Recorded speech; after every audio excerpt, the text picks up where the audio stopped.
Have you ever wondered why the birds in your yard keep coming back?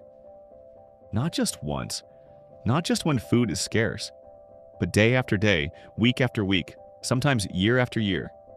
A chickadee appears on the same branch outside your window.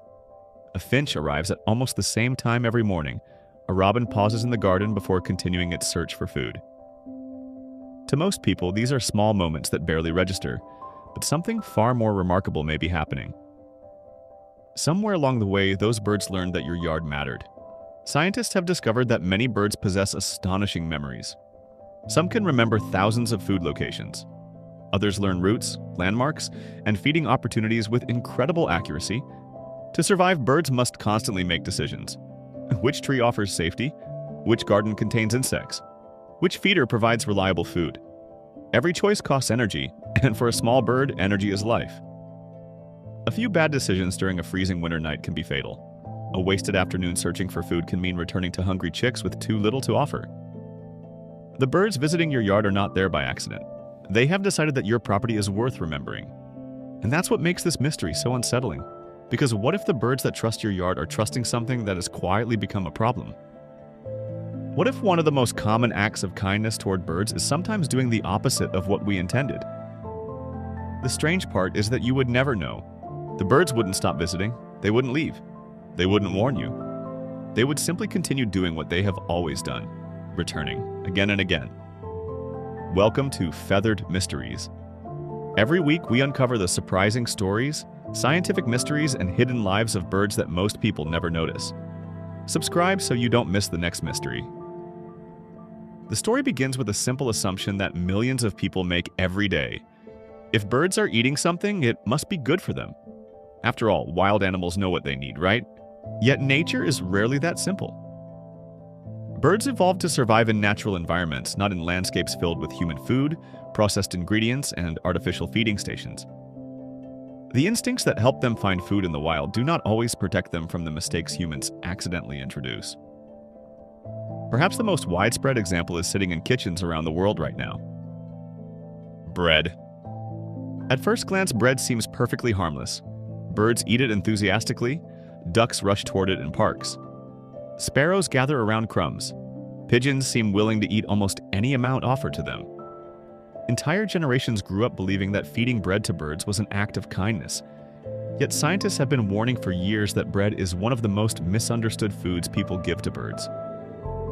The problem is not that bread is poisonous. The problem is that it is misleading. Imagine someone offered you a diet consisting mostly of fluffy white rolls. You would feel full. Your stomach would be satisfied, but your body would not receive the nutrition it truly needs. Birds face the same problem.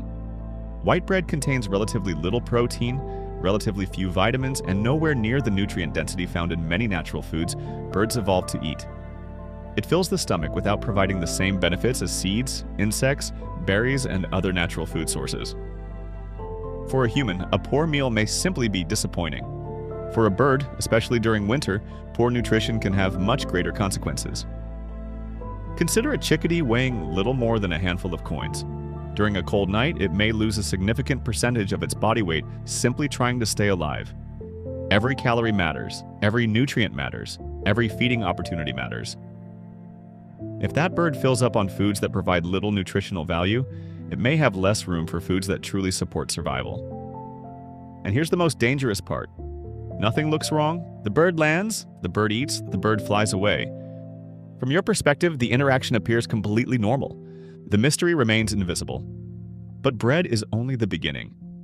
Let's imagine a different scene. It has been raining for several days. Your feeder still contains plenty of seed, so there seems little reason to refill it. Birds continue visiting. Everything appears fine. Yet if you looked closely, you might notice something subtle. The seed has begun sticking together. Small clumps have formed. A faint odor seems different than before. This is where one of the most serious feeder dangers begins. Moisture. When seed becomes damp, conditions can become ideal for mold growth. Certain molds produce compounds known as mycotoxins. These substances can be harmful to wildlife, including birds. Damp conditions may also encourage bacterial growth and reduce overall food quality. Yet the birds often continue visiting because they are relying on information from yesterday. Think about that for a moment. The birds in your yard remember that your feeder was safe. They do not know it has changed. The same memory that helps birds survive can sometimes work against them. A feeder that provided healthy food last week may now contain food that should be replaced. Yet birds continue returning because experience taught them that your yard was reliable. This theme appears again and again throughout the mystery of bird feeding. Trust. The birds trust the location, not necessarily the food, not necessarily today's conditions, the location. And that distinction matters. The next food may surprise even experienced bird enthusiasts because it begins as something that can actually be beneficial. Peanuts. Unsalted peanuts are often excellent bird food. They provide energy-rich fats and protein that many species appreciate. Woodpeckers, nuthatches, chickadees, and jays frequently take advantage of them, but somewhere between the bird feeder and the snack aisle, a problem appears. Salt. Humans consume astonishing amounts of sodium compared to what many wild birds would naturally encounter. Salted peanuts, chips, crackers, pretzels, and other processed snacks may seem like harmless treats, but they were never part of the diets birds evolved to handle. Birds often eat them because calories are calories. In the wild, refusing a potential food source can be risky. The problem is that processed foods frequently provide things birds neither need nor benefit from. Again, the bird does not know this. The bird only knows that food is available. And perhaps that's one of the most fascinating parts of this entire story. Birds do not evaluate food the way humans do. They do not read labels. They do not understand ingredients. They do not know which foods were created in factories. They only know whether food appears edible. This is why sugary foods create similar problems. Cakes, cookies, pastries, sweet cereals, and other desserts are often consumed by birds when available. Some species are naturally curious and willing to sample almost anything. But wild birds did not evolve around highly processed sugar. These foods provide calories while offering relatively little of what birds truly require. They can displace healthier foods from the diet while creating the illusion that birds are thriving simply because they continue showing up. And this leads to an important realization. A busy feeder is not always a healthy feeder. Many people assume that if birds are visiting, everything must be working. But popularity and quality are not the same thing. A fast food restaurant may be crowded. That does not mean it provides the best nutrition. Bird feeders operate under a similar principle. Birds often choose food sources based on availability and accessibility, not perfect nutritional analysis. This brings us to another hidden problem lurking in countless backyards. Old seed, not moldy seed, not obviously spoiled seed, just old seed. Months of exposure to changing temperatures, humidity, sunlight, and weather gradually reduce quality. Nutritional value declines. Contamination becomes more likely. The seed may still look acceptable to human eyes, but the difference between fresh food and aging food can be significant. Yet many bird lovers rarely think about how long seed has been sitting in feeders or storage containers. The birds certainly don't. Once again, they remember the feeder, not the age of the food, and by now a pattern should be emerging. Many feeder problems are dangerous precisely because they remain hidden. Predators are obvious, storms are obvious, cats are obvious. Poor nutrition often isn't. Contamination often isn't. Spoiled food often isn't. The risks most likely to affect birds are frequently the ones neither you nor the birds can easily see. And that's where our mystery becomes even more surprising, because one of the biggest dangers may have nothing to do with the food itself.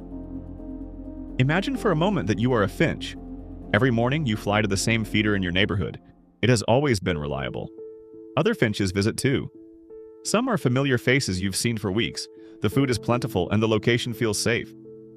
But something invisible has changed. One bird arrives carrying a disease. It lands on the perch, it touches the feeding ports, it drops tiny particles of saliva or waste. The next bird arrives, then another, then another. Before long, a feeding station designed to help birds has become a place where illness can spread. Scientists have documented outbreaks of diseases associated with crowded feeding stations, including salmonella and conjunctivitis in finches. The birds don't understand what is happening. They only know the feeder has always been there. They continue returning because that is what experience taught them to do. This is one reason experts recommend cleaning feeders regularly. The greatest threat is not always what you put into a feeder. Sometimes it is what accumulates on it. The mystery becomes even more interesting when we look at foods that seem beneficial, but quietly lose their value over time. Take suet, for example. Fresh suet can be one of the best foods available during colder months. It provides concentrated energy when birds need it most. Woodpeckers, chickadees, nuthatches, and wrens often rely on these high-fat foods during winter. But suet is not immortal.